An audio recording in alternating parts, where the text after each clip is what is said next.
Selamat pagi, pada kesempatan kali ini saya ingin mengulas sebuah artikel yang telah saya baca.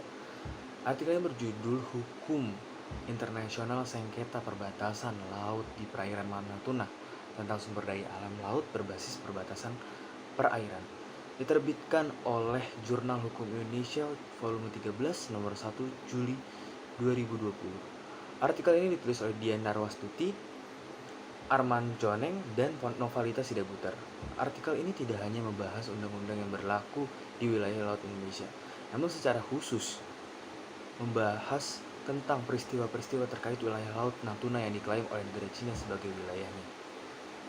Tentu hal ini memicu ketegangan antara Indonesia dan Cina, mengingat wilayah laut Natuna sangat kaya akan kekayaan hayati berupa berbagai jenis ikan, sumber daya mineral, dan masih banyak lainnya. Mengapa Cina atau nelayan dari negara lain mudah masuk ke wilayah laut Indonesia, khususnya Natuna?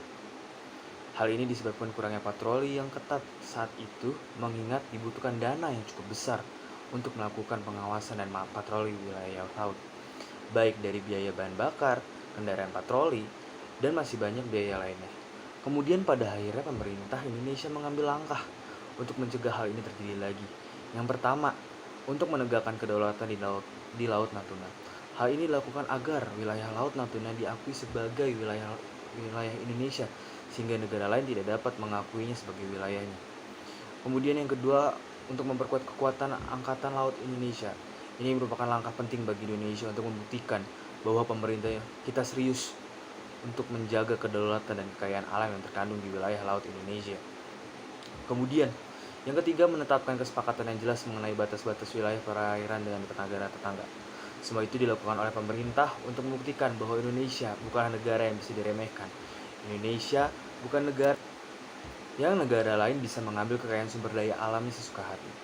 Bagian favorit saya dalam artikel ini adalah upaya pemerintah untuk menjaga kedaulatan wilayah Indonesia.